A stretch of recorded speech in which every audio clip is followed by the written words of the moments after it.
on this computer. I'm not such a good host as Quinton. Quinton's better than I am. So I'm learning the world of administration. It's not your forte, Tony. Not my forte. Welcome, Lee. Okay, we are sharing and we can see the realization reboot. Awesome. Fantastic. Okay, glad you can see that.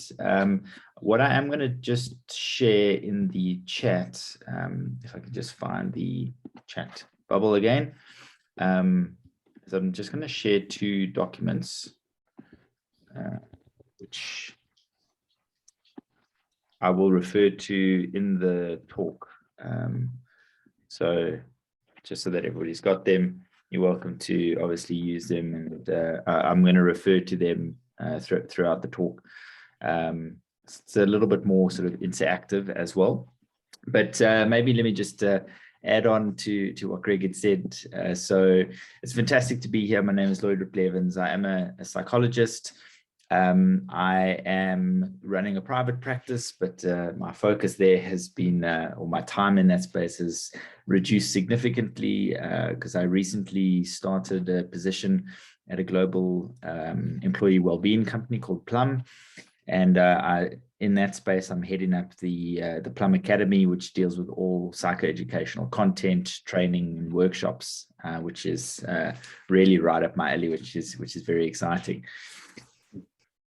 This talk that I'm going to be engaging with today, the realization reboot, is I put this together through the course of last year with the intention of helping to shift mindsets, to shift focus, and to help sort of edge us forward towards creating plans and gaining some momentum to achieve the success in life that we want to achieve.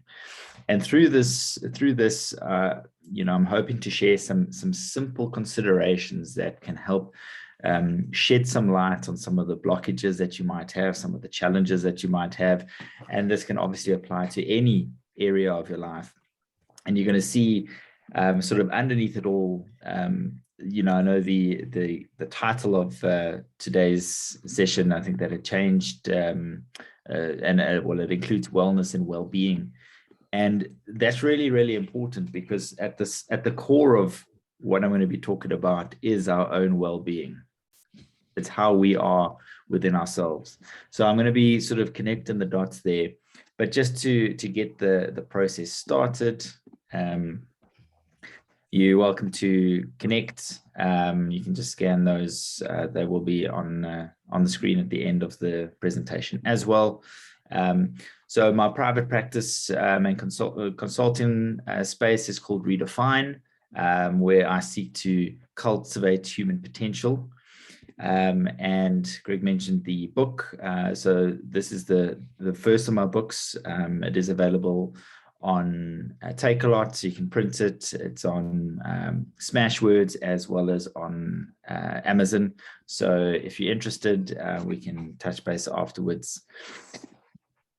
In the chat, I shared a workbook, and this, as I said, connects directly to the various points that I'm going to share today. You're welcome to engage as we're chatting. Otherwise, I struggle to work just with concepts. I need to have something sort of a bit more tangible. And so workbooks and things like that work quite nicely for me. So if this will work for you, fantastic. If not, no worries. And hopefully you'll still take something away from the talk. So realization reboot, we're going to be looking to discuss and explore the concepts of refocusing, redefining, and re-energizing ourselves to encourage us to take the necessary steps to strive towards and move in the right direction of achieving our own success. So let's get into this. So I'm going to try to provide some insight, some tools, and some guidance to help initiate a reboot of sorts. And I mean, this is something we can do numerous times through the year. I think it's always a good thing to do a bit of a reboot.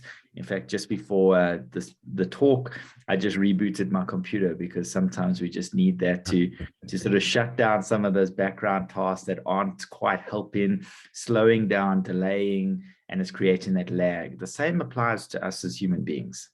And that's why I like this concept of a reboot. It's kind of just restarting things. So ultimately, through this process, we wanted to help clarify what success is and help edge you towards that. So let's just take a moment to talk about what success is. No matter who we are, every single person here, every single person in the world is striving for success. The thing is, success for everybody is going to look differently. It's going to, it could be completely different for everybody in this room. For some of us, it might be monetary, financial, it might be status, it might be family, it might be relationships. It might be being able to buy that car that you really want, or a drone that you can fly and have fun with on the weekends. Success means different things to all of us, but ultimately, it's the fuel to what we do on a daily basis. We're all motivated to do something, and if we're not, well, I think the reboot is even more needed. So success is fantastic in the sense that it can motivate us. It can drive us. It can get us out of bed in the morning with a desire to succeed. But there's also a bit of a dark side to success. And so sometimes we don't acknowledge this. That sometimes success, or the idea, the concept of success, can be quite overwhelming. It can be quite daunting. And it's that sort of overwhelming and daunting, that sense that the success is unattainable, unreachable, that can sometimes almost tie our shoelaces together, and we never really seem to make any progress. This obviously leads to feeling discouraged, giving up, throwing in the towel before we've really made any progress.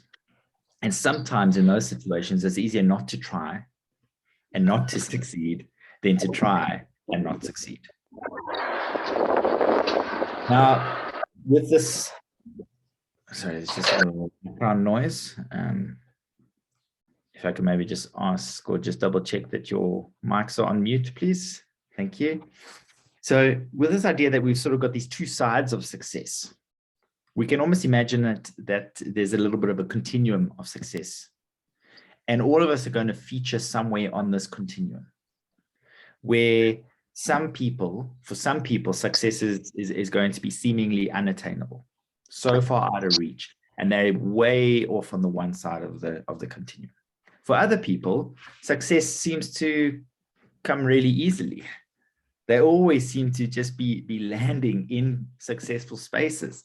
Things just seem to happen for them, and those individuals could be, stretched out on the other side. For the bulk of us, though, we sit somewhere in the middle, and we might sort of oscillate a little bit depending on where we're at, what's going on. If we just think back to the last couple of years during this pandemic, we probably all struggled a little bit more with this idea of success. The ideas that we have, how we conceptualized it, probably got turned a little bit upside down and shaken quite a little bit. But let's see how we could possibly begin to shift our ideas about what success is. So for me, there are three parts that we're going to be covering and discussing. We're going to look at refocus, and this is going to be about the perspective that we have of success, because our perspective is very, very important. Next, we're going to look to redefine. And in this sort of process of redefining, we're going to try to create a sense of clarity on what our own success is. And then thirdly, re-energize. So because we've been able to refocus and redefine success, we'll then be able to be more empowered and equipped to begin planning appropriately, to take those steps and move forward in the right direction. Because sometimes we try to jump straight to the planning, the action and doing. And, using that analogy I used just now about tying our shoelaces together, and then we just constantly tripping over our own feet. So let's begin with refocus. This is a perspective of success. Now, we want to begin with a very broad concept here. So let's take a moment to consider, and please feel free in the chat. I encourage you to share and keep the chat conversation going. What is success? How do you define success? What is success? How do you understand? How do you conceptualize success? Please feel free to share that in the chat. I'd love to hear how you understand what success is. If anybody wants to share that in the chat, please. I might be throwing you in the deep end here, 9 o'clock on a Friday morning, asking you to engage those cognitive functions. Okay, a journey, achieving the goals we set out for ourselves. Okay, figuring out your life purpose, right? Just those three, I'm sure we have all heard or maybe even verbalized at some point in our lives. Leaving a legacy. Okay, these all sound great. They sound great. So, the real big question is, well, what is success? Because just here, we got, let's just see, success is knowing what God's purpose for my life and the courage to do it. All about service, okay, achieving our own goals and legacy.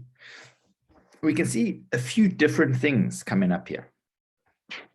And that's not a bad thing, because success is unique. Success is specific to you as the individual. But what's really, sorry, my screen just turned off. What's really important, and this is why I'm asking this, and for us to begin refocusing on this concept of success, is how do you define what success is?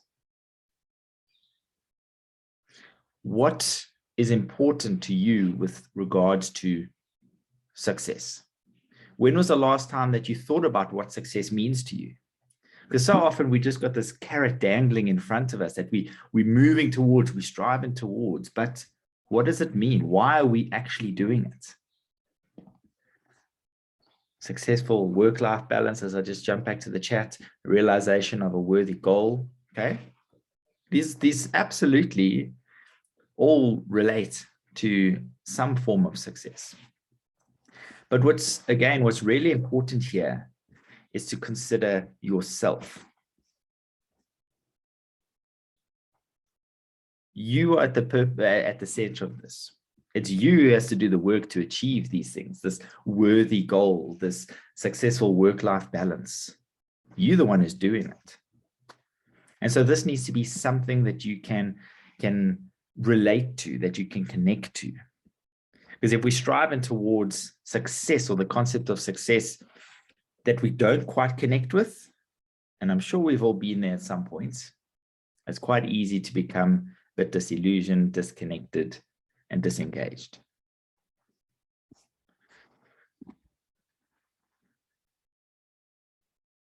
Now, this concept of success, if I just, quickly jump back. The last point there, what contributes to success? What are the successful characteristics? Now, I'm interested to hear, because there's some very different ideas of what success is.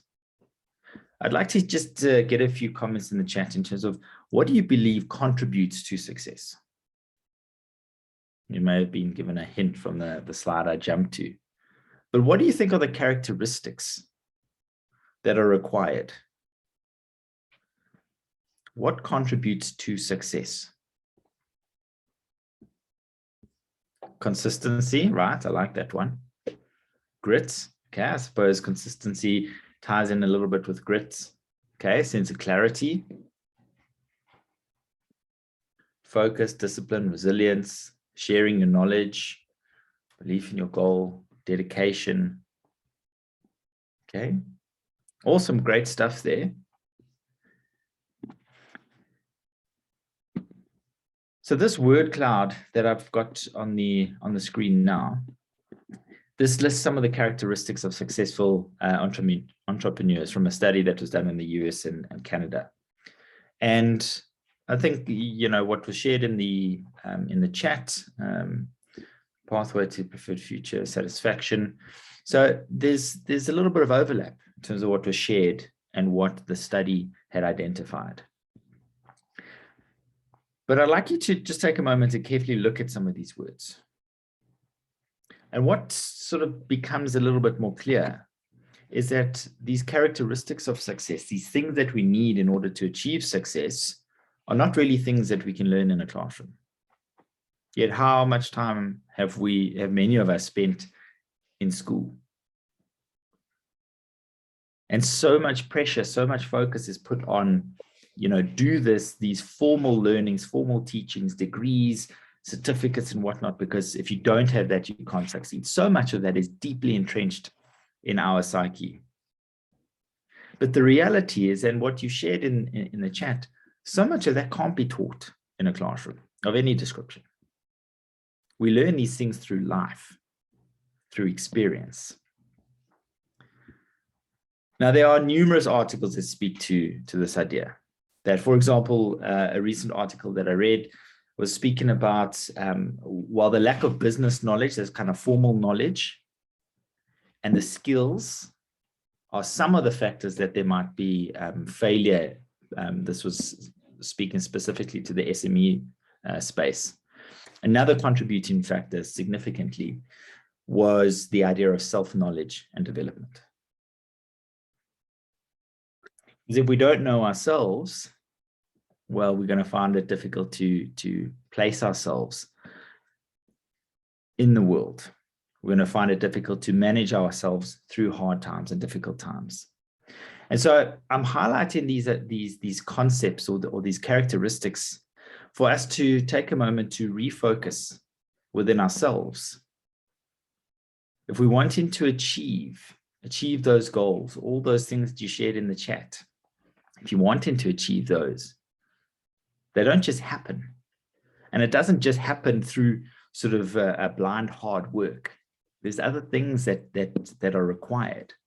And so we need to refocus a little bit on ourselves, on these characteristics.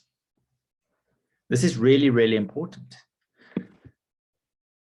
Again, there's countless articles and research papers that relate to, related to success that provide some insight and understanding into what contributes and interferes in our ability to succeed or not. There's so much out there, but there's so much overlap across these articles, across these research studies, and so on, that all come back to you as an individual. So with this idea of refocusing, we kind of refocus from what's out there, what we striving to achieve, and we refocus on ourselves.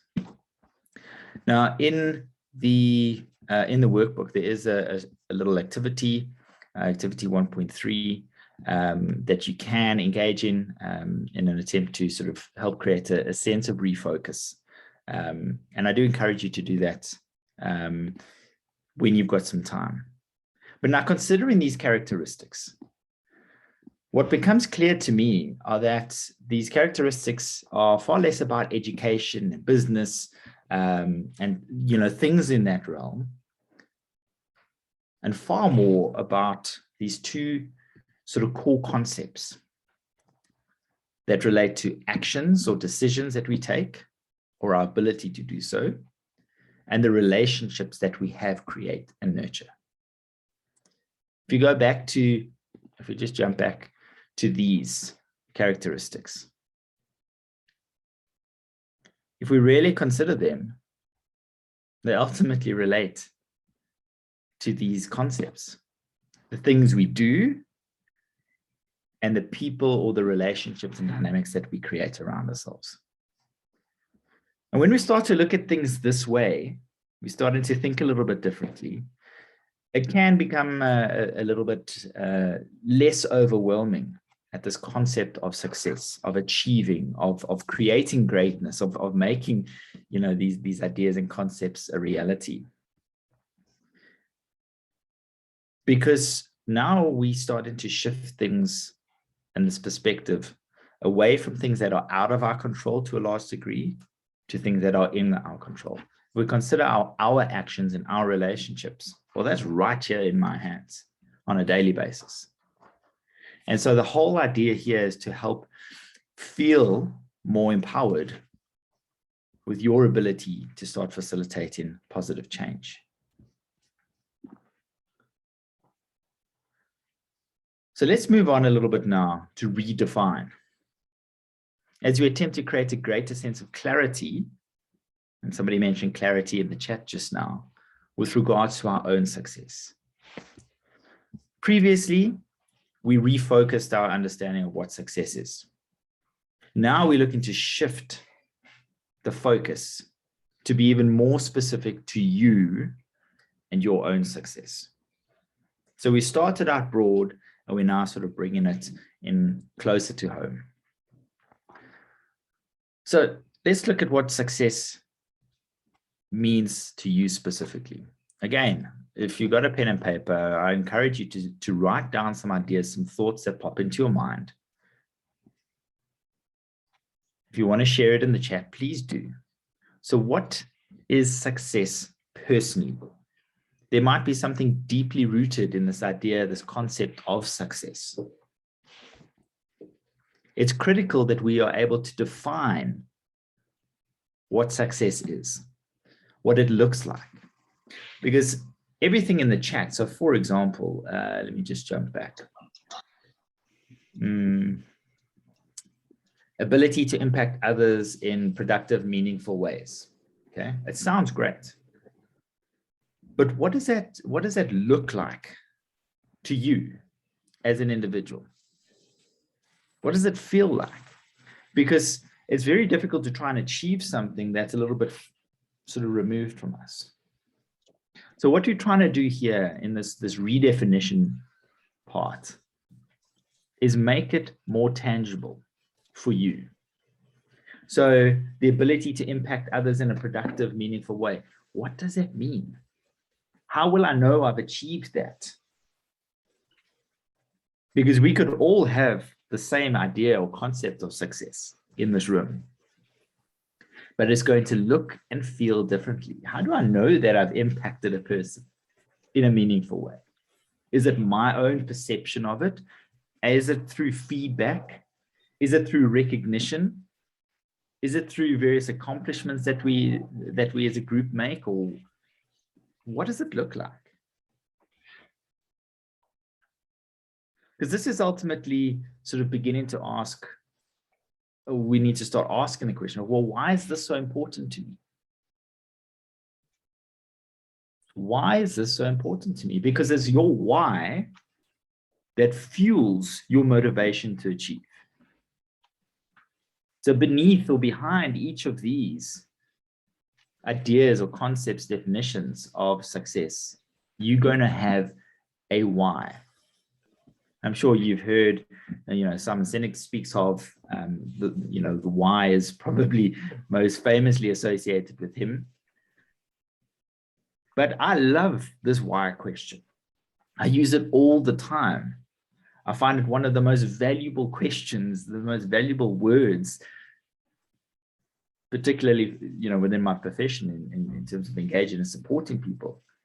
But the why helps peel back the layers. So why is this so important to you?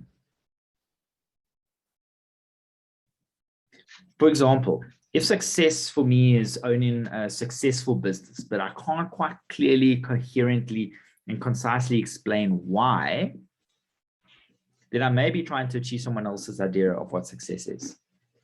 And I may have a slightly misguided perception of what my own success is. So if you're still not sure, that's okay. There's a little bit of work. I think we've always got work to do, but jot some ideas, some thoughts. And remember that it's probably important to revisit this numerous times throughout our weeks, our months, our years, because we go through different experiences as well. So your idea, your concept of success from when you were, let's say, finishing school, to your idea and concept of what success is maybe 5 years later was probably quite different. I would hope that it's different. a big problem is that we have these ideas deeply entrenched in us and often pushed down from previous generations that success is this.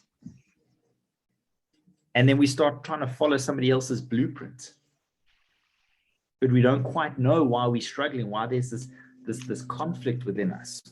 And very often it comes down to because my why doesn't quite resonate with what I'm trying to do.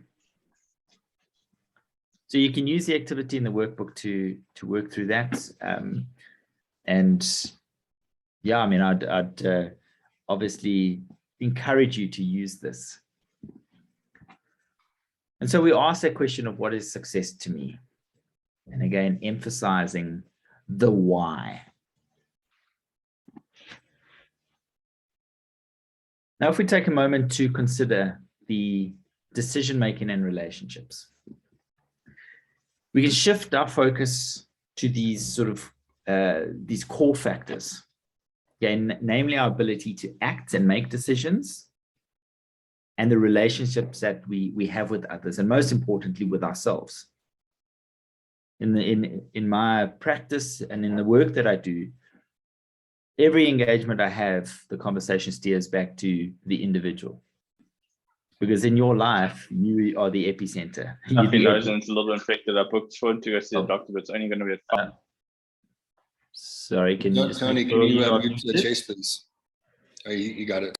I can't, for some reason I can't mute, but anyway, I've asked to unmute. That's it. It's fine. All right. Go ahead. Thank you. So I want to just take a moment, since we're in the space of redefining, let's redefine the terms of decision-making and relationship. And let's consider them along the lines of what I do in terms of actions, and in terms of relationships, how I am. And I think this really simplifies things.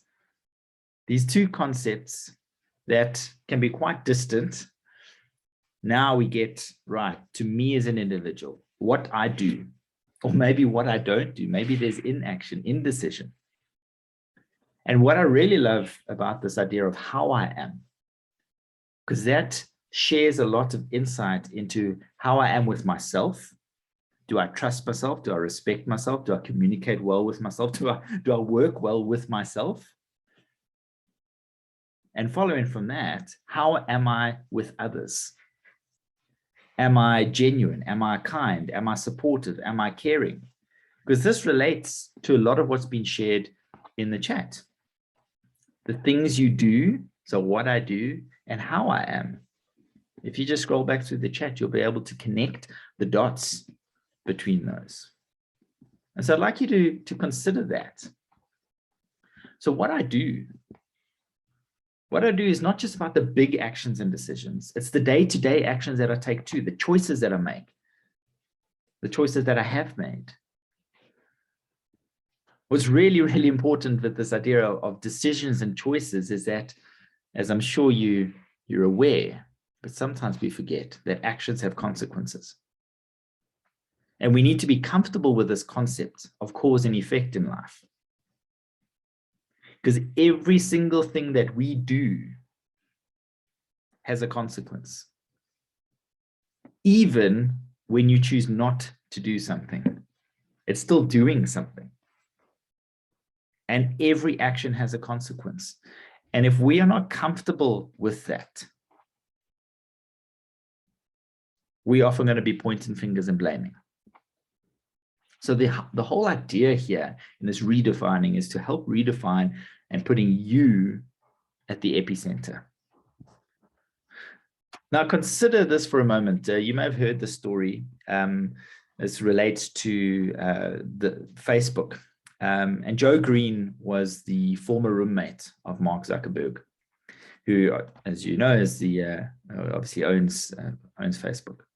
Now, instead of dropping out of university with Zuckerberg to work on building the potential social networking site that, you know, in those early days, he chose to rather listen to his father's sort of, you know, age-old wisdom and insight that focus on your studies, obtain your degree, kind of do what you need to head down, and you will be successful.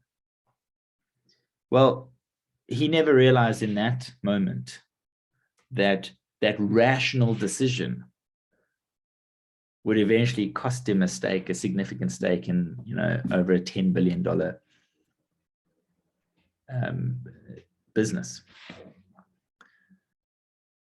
Now, what if he had followed his gut and took a bit more of a risky path?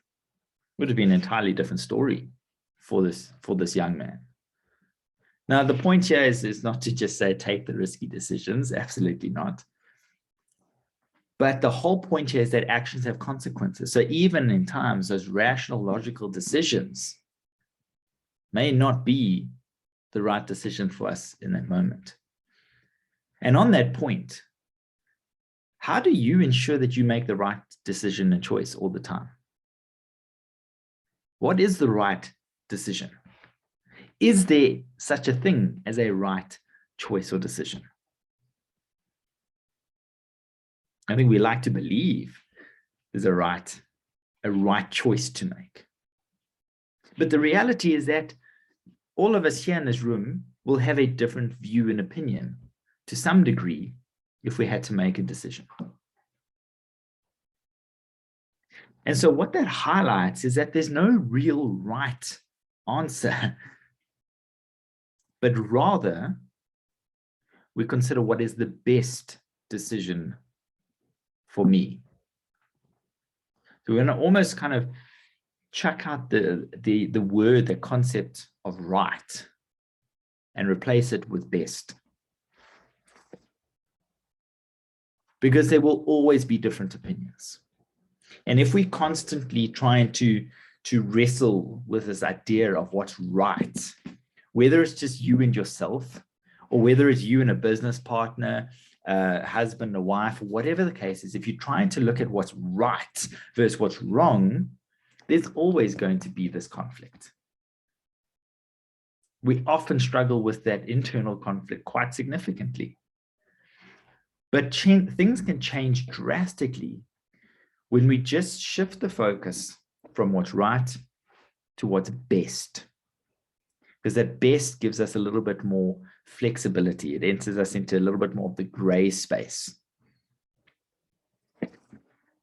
But in order to make these best decisions for ourselves, it's hinged on how well we actually know ourselves. And as such, self-awareness, once again, comes to the forefront. It's right there at the core, because if you don't know yourself very well, you're going to really struggle to make the best decision in that moment. So the activity in the workbook is focused on this. But I'd like to just hear if there's any thoughts or comments on this idea of shifting from the right choices and decisions to the best choices and decisions. Maybe somebody has been in a situation where you've been able to grapple with this idea that maybe this isn't the right decision, but actually for me, it's the best decision. Is anybody who'd like to share any thoughts, comments, or experiences?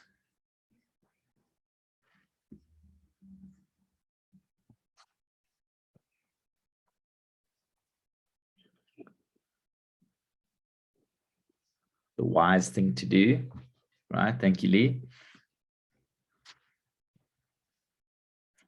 It's about sort of making a more informed decision, really. Okay.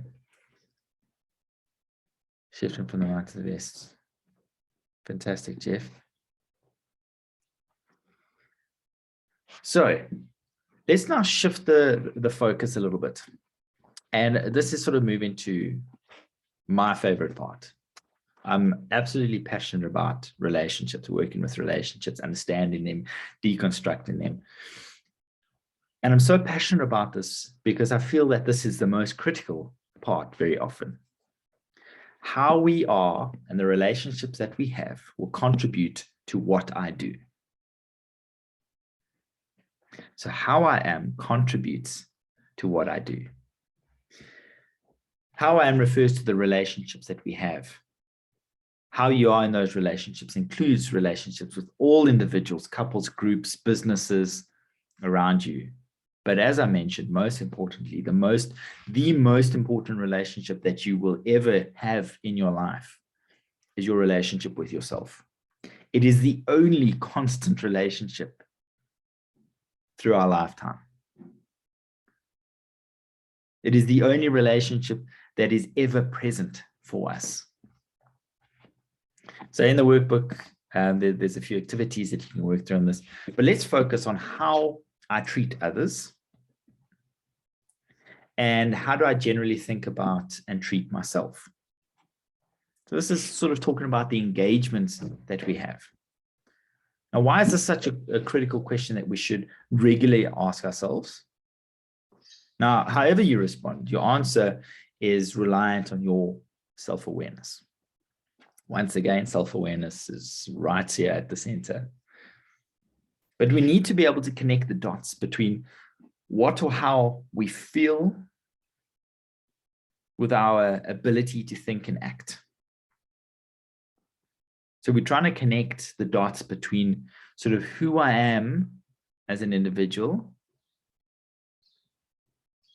versus the things that I do, the way that I am. Now, I did share this in the chat. So you do have access to this document and you're welcome to use it. This little tool, I call it the ATF problem analysis tool. I developed this last year specifically to help people problem solve. But what I really love about this is how it helps to deconstruct our thinking. And this can be very helpful when we are looking to make some shifts and some changes. I'm not going to go through this in detail. You can read through it, test it out. Just as a side note, I don't encourage you to try and adopt this full process and methodology for all problem solving, because when you go through it, you'll see that it's actually quite a difficult process to work through. But it's designed that way to really highlight and emphasize certain considerations that hopefully you'll be able to incorporate into your thinking process. This whole idea of the ATF, I spoke about cause and effect a little bit earlier. ATF refers to actions, thoughts, and feelings. And there is a cause and effect relationship between our actions, so the things that we do, so that's in that first column, our thoughts, how we conceptualize, how we think, as well as our feelings and our emotions. Now, as human beings, we spend a lot of time in that blue zone, if I can call it that, in the thinking space. We're cognitive beings. We spend a lot of time there. We don't often think of the impact of our thoughts on our actions. Our actions are just consequential very often. But more often than not, we kind of draw a line, and many people don't go into that sort of yellow zone, the feelings and emotions, which for me, particularly, maybe I'm a little bit biased as a psychologist, but that for me that's the sort of bread and butter. That's the nuts and bolts of it. That's the core issue here. So this whole idea, this whole concept is about compartmentalizing the things we do, better understanding what we're doing, right? Drawing a line and taking some time to consider how we think. So what is our mindset? What are the thinking patterns that we have in place?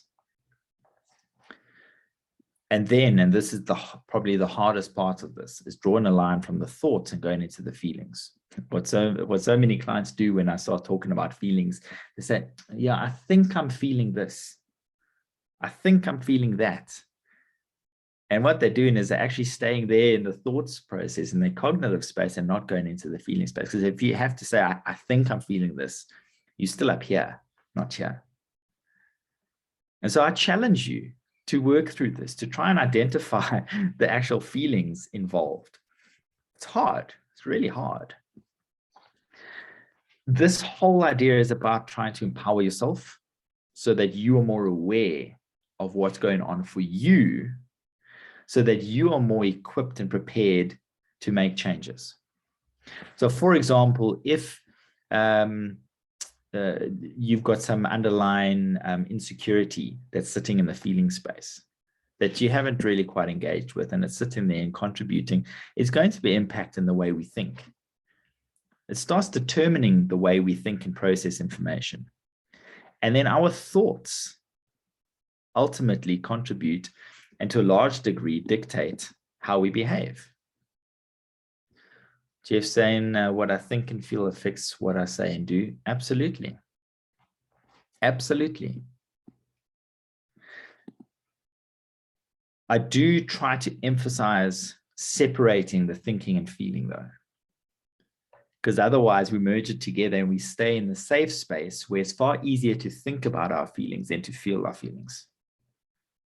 Okay. Yes, Greg.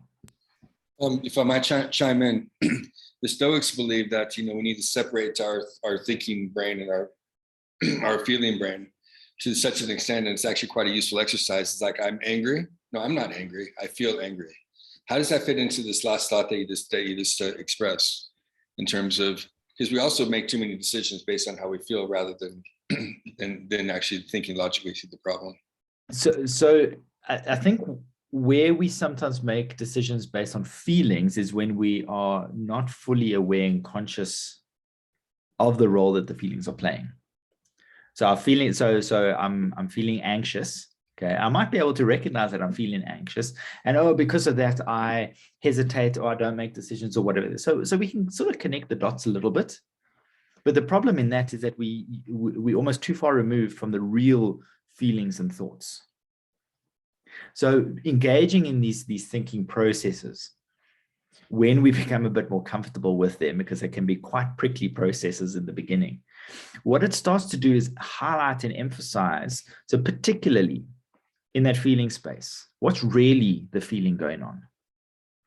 Because the feelings that we feel more than likely are sort of more weighty feelings that have been there for a long time. So for example, if you've got an insecurity for some reason, or if you've got anxiety that you experience is not necessarily going to be as a result of a big decision that you need to make. It might be provoked, it might be stirred, but that anxiety was there way before that decision. So if we're more empowered and comfortable to engage with those underlying emotions, we start to take back control.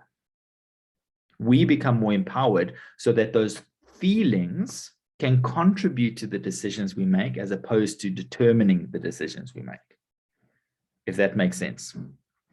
And through this process, these sort of 9 steps, I try to set it up in such a way that we sort of break it part by or bit by bit, so we can see the connection and create an understanding. The whole intention here is about self-empowerment. Ultimately, that last step, step 9, is about creating an action plan. So what can I do?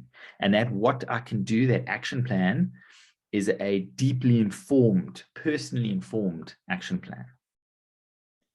All right, so I hope that makes sense. All right, so shifting gears a little bit now to this idea of re-energize. So part 3, we begin to sort of conceptualize a plan, an action plan. We sort of start considering some things to do. So now what? We have to be able to refocus our perceptions and understanding of success, right? That's what we did right in the beginning, beginning to refocus. Okay, create that sense of clarity. We redefine what success is to us and why, so we can connect the dots between our success and what we do and how we are, and the self-awareness that we have. So the redefining is really important because it personalizes the thing that's out there, that goalpost, and ensures that you are sort of, we consider it like you're running a race, that you're actually running the race for the track that you're on at the moment. You're not looking across the road at another track and another race and trying to run that race, because that's very often what we do. So kind of bring it back, close to home. So how do we address and build and develop all of this? Well, the how is actually quite easy. Okay. The how is generally quite easy for most of us.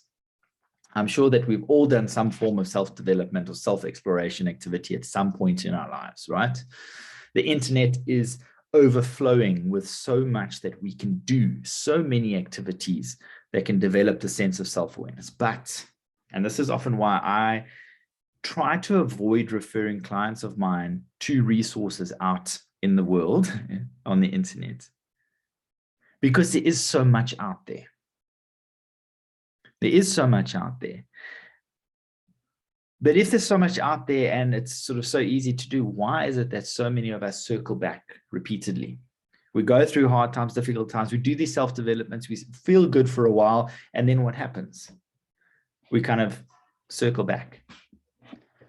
And the reason is that it's not really about what we should be doing, but again, coming back to this question of, well, why?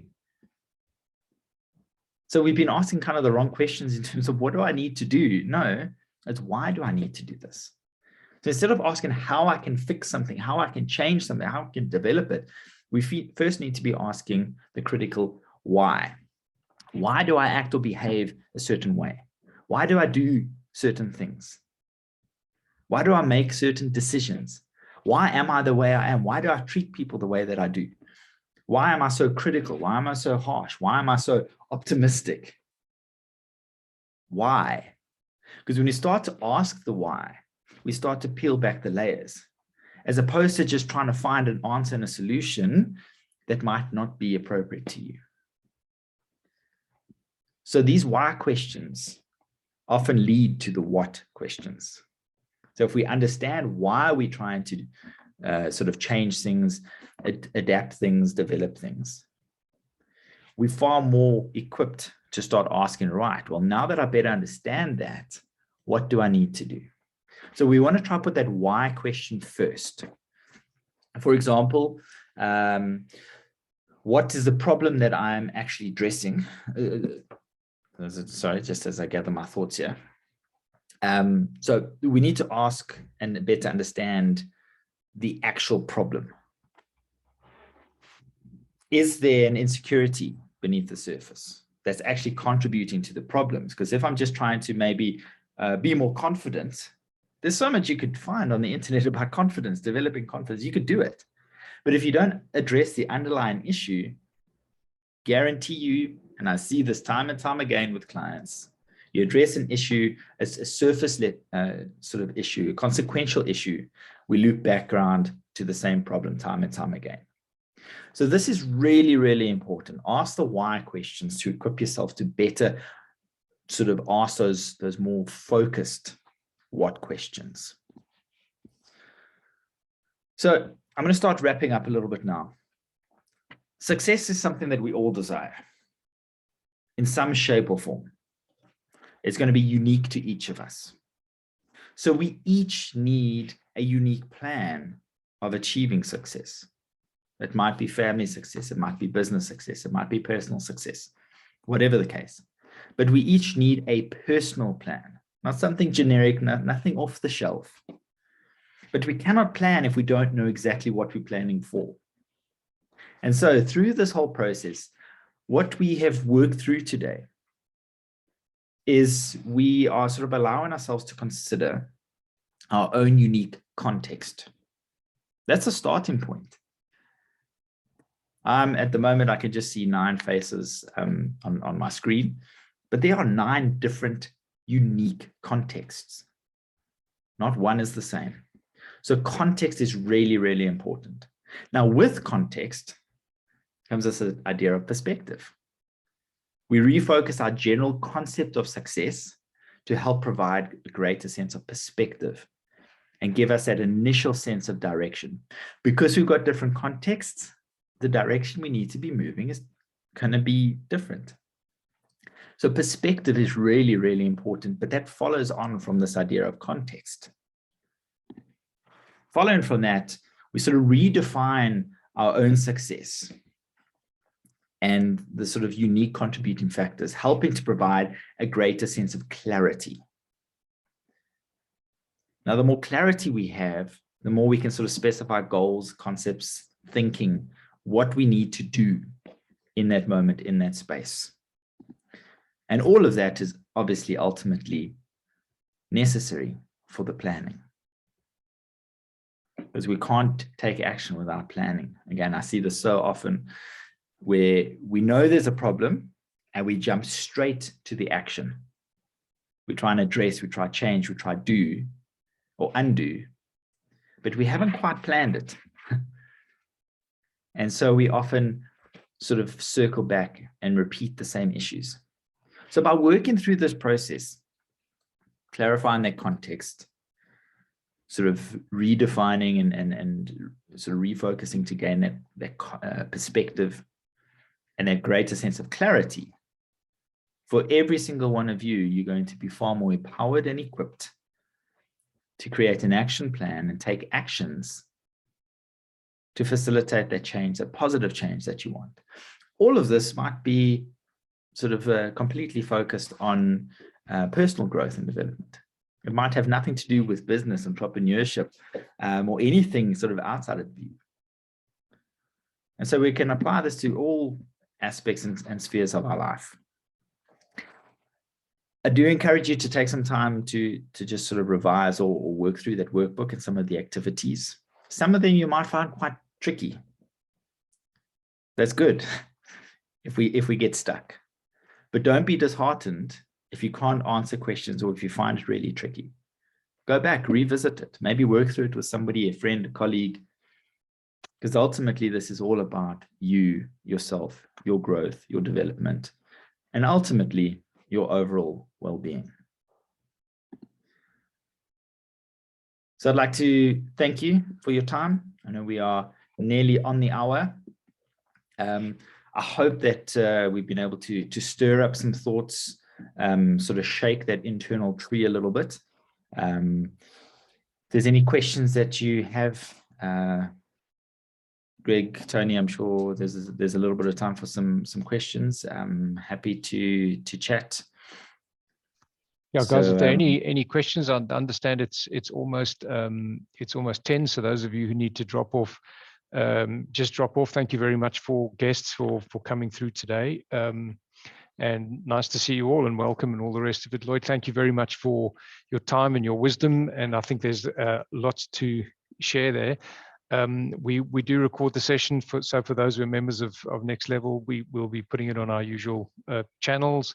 I did download the 2 worksheets, so they'll also be there. And then maybe if you invited guests, perhaps you can give them the link or give them the workbooks as well. If you guys didn't manage to do that, you can always get hold of the person who invited you, and then I can get the stuff from there. Are there any questions from anybody before we wrap up?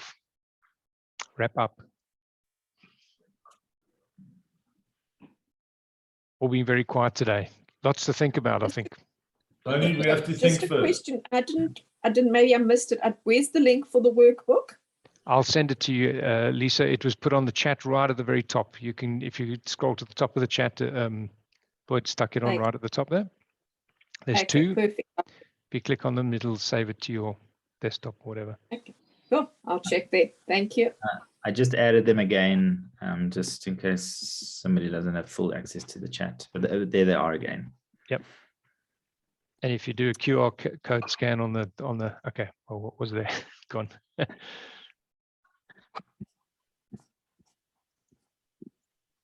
Right. I think, yeah, Gary, I think you're right. I think there's a lot to do there. I think it's a very nice framework to do. I think there's lots and lots and lots of stuff to see in here.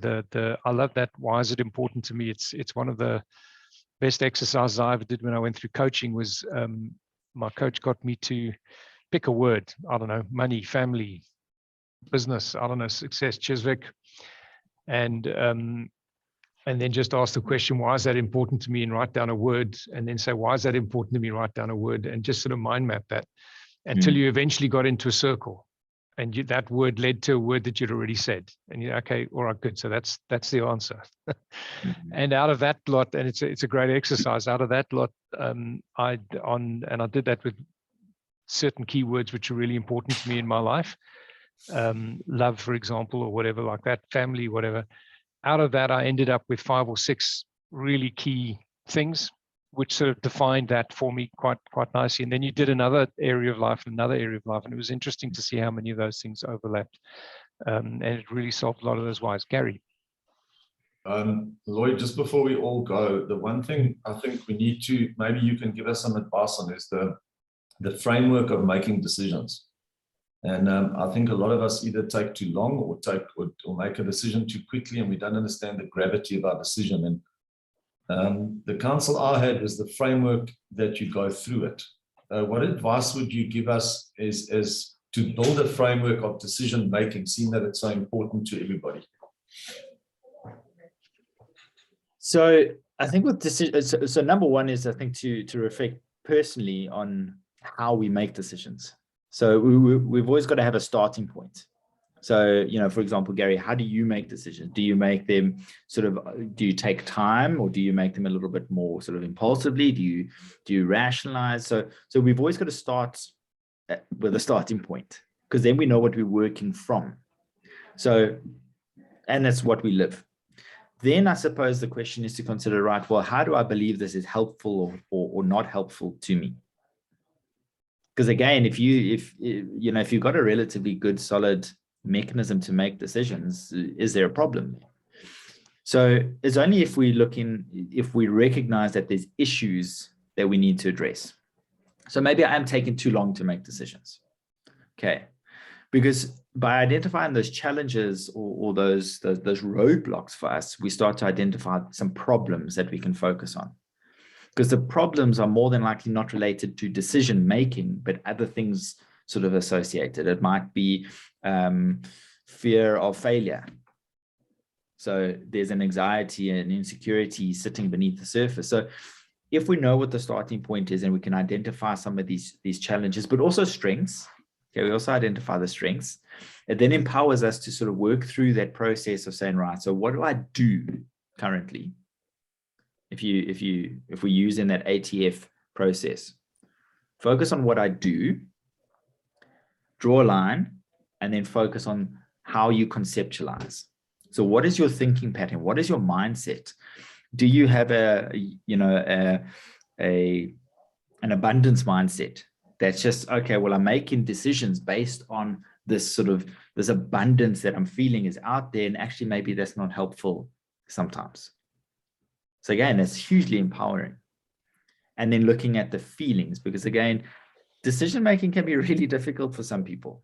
And again, if we kind of consider a spectrum, we're going to have some people who deliberate because the feelings associated with making the decision can be so intense. And we've got other people, maybe there's some in this room, who seem to make decisions no problem. They can just go for it. And we almost got two sides of the spectrum there, where on one side, there's almost too much feeling associated with a decision. And on the other side, almost little to no feeling. So where do I fit in that? Because decisions are personal. If you make a decision, you've got to bear the consequences of it. So how do we sort of create a framework? Well, start with what you're currently doing. Employ and organize something along the lines of that ATF process to be able to break down and focus. Because what tends to happen, particularly with problem solving, is people lump it all together, a problem altogether. And we don't see the multifaceted nature of most problems. So this is just one tool that you can use to compartmentalize, so that you can focus your attention and energy on addressing whatever hiccups and roadblocks present themselves. I hope that's a little bit helpful, Gary. If I could just add, the last thing for now is, like, if I'm not talking about personal relationships and personal decisions, I'm talking purely now about business decisions. If we have like crystal clarity about where we're going, our vision, what our mission is, and it's very clear about what we want to achieve in the next 6 months to a year or two, then surely I don't have to overthink anything. If it's like, if someone wants me to do something that's not in line with where I'm going, I just say no. get out the way, you know. Mm. And if it's a decision where that'll actually help me achieve where I'm going, I say, cool, let's go. I don't have to overthink it. Is that too simple, or what's your advice? No, I think so what you're referring to there is that sense of kind of comfort, being comfortable in your space, in where you're at, in sort of where you go, in the direction. You got that sense of clarity, you got that perspective. There's comfort in that. It's like going on a road trip and kind of having an idea of where you're going, more or less what the road looks like ahead. So you can sort of anticipate things. So the security, the stronger your vision, the more secure you are in where you're going, and then you get absolutely. Yeah. If you get to a point where decisions are becoming tricky, we start asking, well, why? Because then there's something's disrupted. There's something's sort of become unclear to some degree. Why is this decision weighing on me? Why am I anxious about this decision? So ultimately, Gary, we're working towards that space of being comfortable, because then decisions are actually easy, or far easier. If they're not, we need to ask and understand why. And the why could be a number of things. It could be personal issues. It could be relationship issues. It could be business issues. It could be financial issues. It could be all sorts of things. It could be that someone's got no confidence and then they can't make a decision. So it could be a confidence issue, because I deal with people, maybe young people, that can't make a decision, and I get very frustrated because just wrap it up and move forward. There's no time for nonsense, you know. And I think maybe it's a confidence thing. So by the time you get to Tony and my age, then we know where we're going and we know what we have to do. Where, you know, if you're young and you don't know what you're doing, then you can't make a decision, then you deliberate forever, and it frustrates everybody. And then sometimes you just need to take authority and get on with the job. Yeah.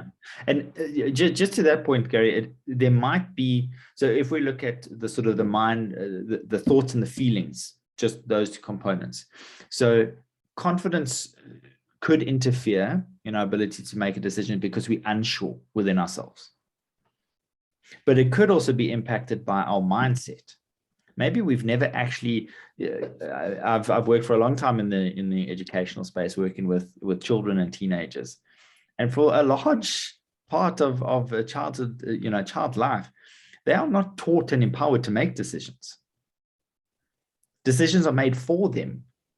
And then often children go to university, and even there, decisions are made for them. Then they go into the working world and people expect them to make decisions. So the question there is, well, when has a child or a person ever learned to make decisions?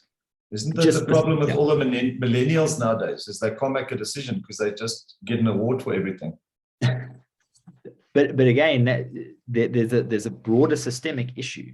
But if you're dealing with that problem, it empowers you to start asking, right, so is it actually a confidence issue?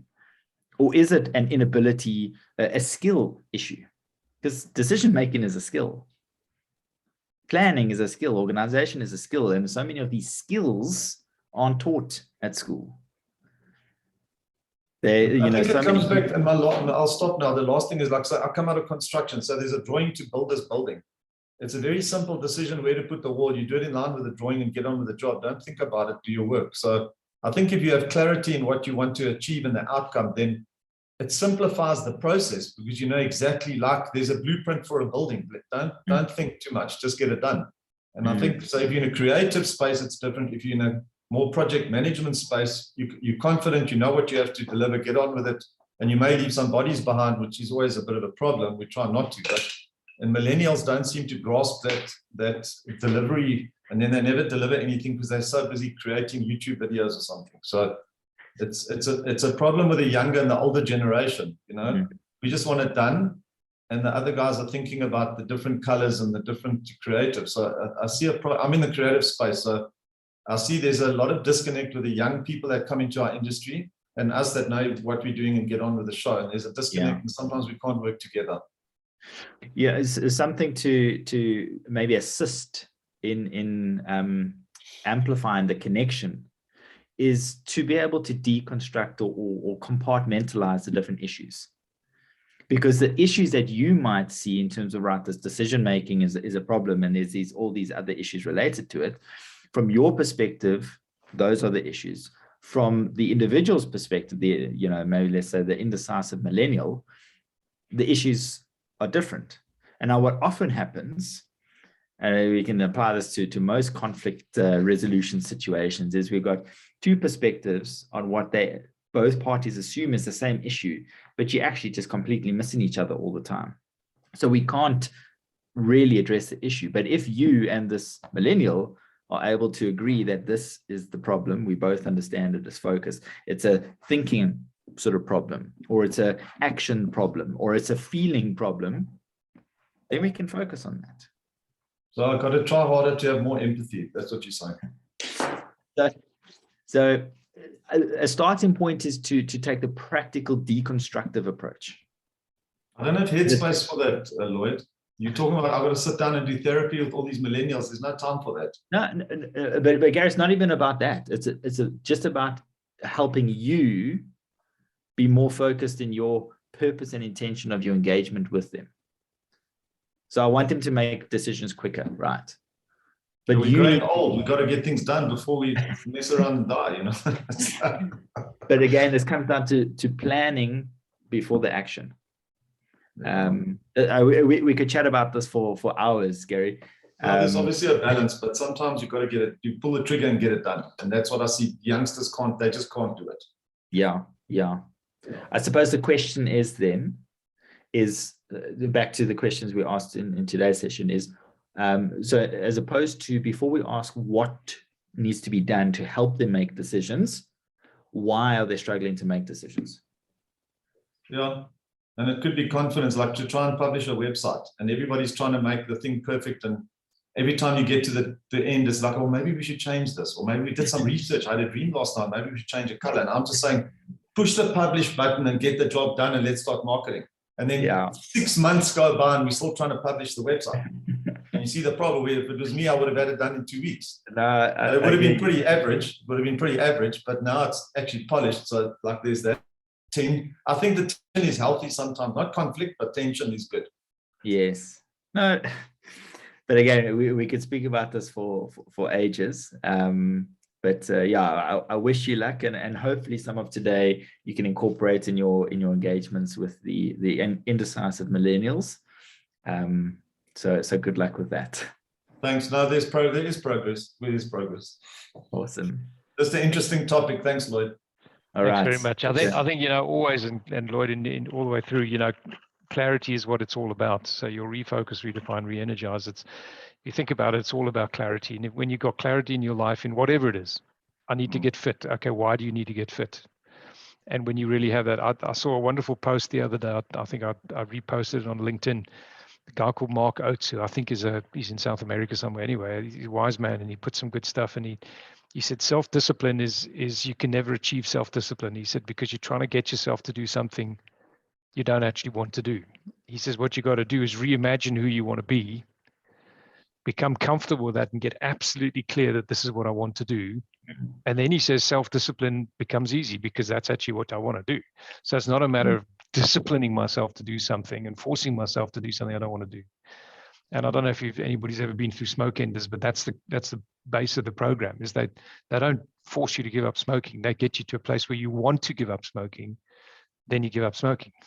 Because they said anything else just will never work. So fantastic stuff. Just to, sorry, a last point, just to add to that, when I was talking about how am I as in terms of a person, I often ask clients, how do I want to be? Which is looking forward, because then you start to clarify that, and then you just start living it more aligned to how you want to be as opposed to how you are. Right. So just something to kind of add on to that. 100%. And there's the lesson I learned from a guy when I was very young is your definition of success. And let's just talk about business. If you want to build a really, really big business, you've got to build really big foundations. And you're going to sacrifice other things in life. And I think one of the comments we had, I think it was Bruce, said, work-life balance. And I've got thoughts about that one. But the reality is you're always out of balance because there's something not right in your life, and then you focus on that for a while, then you focus on something else. But if all you ever do is focus on money, you're going to drop a lot of other balls. And if you're happy with that, then that's what you should do. And other people focus on other things. And I think it's one of those things you have to decide. As you say, how am I? What do I want? What do I want for my life and values? Gary and some of the guys who went through the Power, Purpose, Passion, some of the other stuff we did, remember we do a values exercise where we take quite a long time for you to really work out. I call them Lloyd values, but they could be your principles. They could be your, doesn't matter. What actually guides my life? Am I a person of integrity or not? And at what price is that or not? Do I believe in family first or not? What are your, whatever they are to you? And it's unique, obviously. And then when you really understand those things, they actually guide your life, and all your decisions become fairly easy after that, because if it conflicts with one of your core principles, values, whatever you want to call them, beliefs, you're not going to do it. And the answer is, I'm not going to do that. Gary, like you were saying, well, if this is what we're going to do, that's what we're going to do. It makes the decision easy. Our problem is when we don't have those understandings of how we are, who we are, what we are, why we're doing things, then the decisions becomes difficult, because each time you've got to go, okay, I wonder if I should, but this, and of course all the feelings come in and all that sort of stuff as well. Very good session, gents. I also have to hop off, and if I hop off, that means you're all off. Lloyd, thanks very much for joining us. Pleasure. Guys, I just popped something in the chat. I don't know if this is something that's been discussed in the open EXO community, and in all the literature on exponential organizations. They speak about MTP, which is your massive transformative purpose, which I encourage everybody to go check it out and try to create a personal MTP as well as a business organizational MTP, because it is your North Star, your sort of guiding light. If you got your MTP, as you're saying, the kind of value that you got, the sense of clarity, and with that comes purpose and intention, it just simplifies kind of all the clutter and noise that we have. So just sort of following on from what you're saying there, and I strongly encourage you to just check that out. Thanks. I'll have a look at that. I think it's a big thing. I'm reading that book at the moment, guys. So believe it or not, after teaching this stuff for 25 years, anyway, I'm reading somebody else's perspective on it. It's very, very good. It's just come out from Harvard Business Review. John Coleman. I've read a few other things of John, so he's done some really good stuff. And very practical book, really nice stuff. So Gary, you said at our age we're supposed to know. I don't know. I'm still working things out. Okay, guys. Thanks very much. Lloyd, again, thanks very much. Greg, thank you for bringing Lloyd. Thank you. Thank you very much. Guys, have a wonderful week. Cheers, guys. Thanks. Cheers. Cheers. Bye-bye.